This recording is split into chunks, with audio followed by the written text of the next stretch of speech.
প্রিয়জনের সঙ্গে ঈদ আনন্দ ভাগাভাগি করে নিতে রাজধানী ছাড়ছেন নগরবাসী। ট্রেন যাত্রা নিরাপদ ও স্বাচ্ছন্দ্যময় হওয়ায় অনেকেই বেছে নিয়েছেন ট্রেন। তাই রেল স্টেশনগুলোতে যাত্রীদের চাপ অন্যান্য সময়ের চেয়ে বেশি। এরপরও স্বস্তিতে গন্তব্যে ফিরছেন ট্রেন যাত্রীরা। দর্শক, এই মুহূর্তে কমলাপুর রেলওয়ে স্টেশনে রয়েছেন আমাদের সহকর্মী শফিউল্লাহ সুমন। আমরা সরাসরি যুক্ত হচ্ছি তার সাথে। সুমন, রেল স্টেশনে যাত্রীদের কেমন চাপ দেখছেন, আর অন্যান্য বছরের চেয়ে এই বছর ট্রেন ব্যবস্থাপনায় যাত্রীরা কতটুকু সন্তুষ্ট?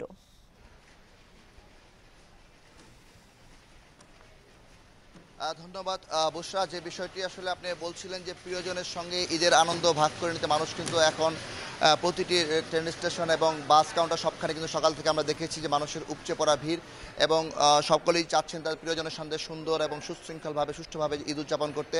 আমি এখন আছি কমলাপুর রেল স্টেশনে। আপনারা দেখতে পাচ্ছেন যে কমলাপুর রেল স্টেশনে এই মুহূর্তে আমার পাশে যে ট্রেনটি রয়েছে সেই ট্রেনটি যাবে রাজশাহীতে। ইতিমধ্যে সকলে চলে আসছেন এবং কিছুক্ষণের মধ্যে এই ট্রেনটি ছেড়ে যাবে। এবং এবছর যে বিষয়টা আসলে ট্রেনের টিকিট নিয়ে যে সমস্যাটা প্রতি বছর আমরা দেখি, সেই সমস্যাটা কিন্তু এই বছর অনেকটাই নেই। এখানকার সকলের সাথে কথা বলে আমরা যেটা দেখেছি যে তারা বলছেন যে টিকিট পেতে তাদের কোনো রকম ভোগান্তি পেতে হয়নি। তো আমরা এখন কথা বলার চেষ্টা করব এখানকার কয়েকজন যাত্রীর সঙ্গে যারা এখন গ্রামের বাড়ি যাবেন প্রিয়জনের সঙ্গে ঈদ করার জন্য। তো আপনি কোথায় যাবেন? কাঠমোড় যাবো। ঈদের টিকিট পেতে কোনো সমস্যা হয়েছে? সমস্যা বলতে ভিড় ছিল, ভিড়ের জন্যই সমস্যা, তাছাড়া সমস্যা নাই। এমনি অন্যান্য যানবাহনের চেয়ে ঈদে স্বাচ্ছন্দ্য বোধ করেন বেশি? হ্যাঁ, এবার হচ্ছে তাই। আপনি কি একাই যাচ্ছেন? হ্যাঁ, একাই যাচ্ছি। তো আপনি কোথায় যাচ্ছেন? ওই চাটমোহরে যাইতেছি। ঈদের টিকিটের ট্রেনের টিকিট পেতে কোনো সমস্যা হয়েছে? সমস্যা বেশি হয় না, ভিড়ের কারণে সিরিয়ালে খাওয়া থেকে 1 ঘন্টা 2 ঘন্টা লেট করে তারপর টিকিট পাইছি। তো বুশরা, যেমনটি এখানকার যাত্রীরা জানালেন যে এদের টিকিট পেতে কিন্তু এবার তেমন সমস্যা হয়নি, যদিও টিকিট পেতে তাদের কিছুটা লাইন ধরতে হয়েছে এবং তবে বেশিরভাগ টিকিট অনলাইনে থাকার কারণে যাত্রীরা কিন্তু খুব সহজেই টিকিট কিনতে পেরেছেন। এবং যে বিষয়টা আসলে জানিয়ে রাখার দরকার যে ফিরতি টিকিট কিন্তু আজ থেকে বিক্রি শুরু হয়েছে।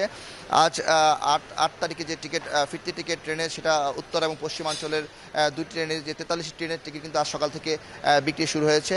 এবং সবচেয়ে যে বিষয়টি, ট্রেনের টিকিট নিয়ে যেখানে কোনো রকম সমস্যা ফেস হচ্ছে সেখানে কিন্তু তাৎক্ষণিক কিন্তু এখানকার বিশেষ আইনশৃঙ্খলা রক্ষাকারী বাহিনী কিন্তু তাৎক্ষণিক ব্যবস্থা নিচ্ছেন এবং যাত্রীদের নিরাপদ করতে যা যা করণীয় তা কিন্তু করছে। আপনারা দেখতে পাচ্ছেন প্ল্যাটফর্মে কিন্তু কোনো রকম বাইরে কিন্তু কেউ প্রবেশও করতে পারছে না এবং কোনো রকম বহিরাগতদের আনাগোনাও কিন্তু প্ল্যাটফর্মে নেই।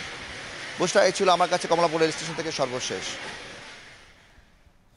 দর্শক, এতক্ষণ আমরা শফিউল্লাহ সুমনের কাছ থেকে কমলাপুর স্টেশনের খবর শুনছিলাম। সুমন, আপনাকে ধন্যবাদ সেখানকার খবর জানানোর জন্য।